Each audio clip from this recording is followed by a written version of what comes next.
The Gunslingers of Deadward Gulch, a stand against the darkness. The sun, a relentless blacksmith's hammer, beat down on the parched earth of Deadwood Gulch. A thick cloud of unease hung in the air, heavier than the dust kicked up by the desert wind. Word had reached Sheriff Silas Stonewall McRa. Black Jack Bart Delaney and his gang of poachers were riding in. McRa, a man weathered by countless harsh seasons and hardened by the unforgiving frontier, felt the familiar knot of tension tighten in his gut. Delaney was a name whispered with fear and loathing throughout the territories. Where he went, bloodshed and misery followed. He summoned the townsfolk, their faces etched with apprehension. Maeve O'Malley, the saloon owner with a spirit as fiery as her red hair, Jake Hammer Hansen, the blacksmith whose muscles rippled like molten steel, young Billy the Kid Johnson, eager to prove his mettle. All of them looked to McRa, their last line of defense.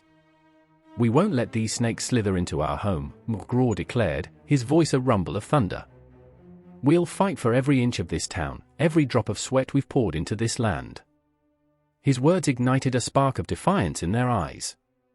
They would not surrender their town without a fight. When Delaney's gang rode in, a chilling silence descended upon Deadwood Gulch. The poachers, their faces hidden behind bandanas, their eyes gleaming with malice, were a terrifying sight.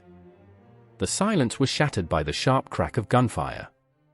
The townsfolk, led by McRa, fought with a ferocity born of desperation. Bullets flew like angry hornets, the air thick with the acrid smell of gunpowder. The once dusty streets were now painted crimson. McRa found himself face to face with Delaney, their eyes locked in a deadly dance. The world seemed to hold its breath. In a flash, their guns roared. Delaney staggered, a look of disbelief etched on his face before he crumpled to the ground. The fight went out of his men, their reign of terror was over. Deadwood Gulch bore the scars of battle, but its spirit remained unbroken. The townsfolk had faced their darkest hour and emerged victorious. They had defended their home, their lives, their very essence. As the sun began to set, casting long shadows over the town, a sense of weary triumph settled over Deadwood Gulch. They had stared into the abyss and refused to blink. They were survivors. Sheriff McRa, gazing at the faces of his people, felt a surge of pride. They had proven that even in the harshest of landscapes, the human spirit could bloom. It was a lesson he knew they would carry with them, a testament to their courage and resilience. The tale of their defiance would echo through the canyons and valleys, a reminder that even against overwhelming odds, hope and unity could prevail. In the aftermath, the townsfolk rallied together to rebuild. Hammer's forge glowed late into the night as he mended broken tools and fashioned new ones. Maeve's saloon, though scarred by bullet holes, once again filled with laughter and music, a testament to the town's indomitable spirit. Even young Billy, though shaken by the violence he had witnessed, stood a little taller, his youthful bravado tempered by a newfound respect for the cost of freedom. McRa, however, found himself grappling with the ghosts of the battle. He had always been a man of action, but the weight of the lives he had been responsible for pressed heavily on his heart. The silence of the night was often broken by the echoes of gunfire, the screams of the wounded, and the haunting image of Delaney's lifeless eyes. One evening, as he sat on his porch, watching the sunset paint the sky with hues of orange and purple, Maeve joined him, a bottle of whiskey in her hand. "You're carrying a heavy load, Silas," she said, her voice soft. "You can't shoulder it all alone." McRa sighed, taking a swig from the bottle. "It's my job, Maeve. I swore an oath to protect this town." "And you did," she replied. "But even the strongest oak needs a little support sometimes." Her words struck a chord within him. He realized that he didn't have to face his demons alone.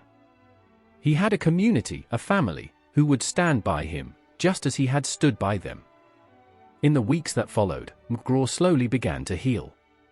He spent more time with the townsfolk, sharing stories and laughter, allowing their warmth and camaraderie to mend the cracks in his soul.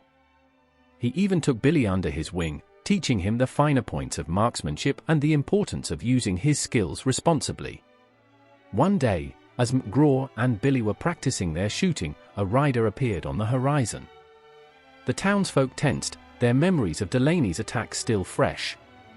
But as the rider drew closer, they recognized him. It was Marshal Johnson, a legendary lawman from a neighboring town. Johnson dismounted, a broad smile on his face. "Heard you folks had a bit of a ruckus," he said, tipping his hat. "Came to see if you needed a hand cleaning up." McRa shook his hand warmly. "We managed, Marshal, but it's good to see a friendly face." Johnson spent a few days in Deadwood Gulch, sharing tales of his own adventures and offering words of encouragement. His presence was a balm to the town, a reminder that they were not alone in their fight against the darkness.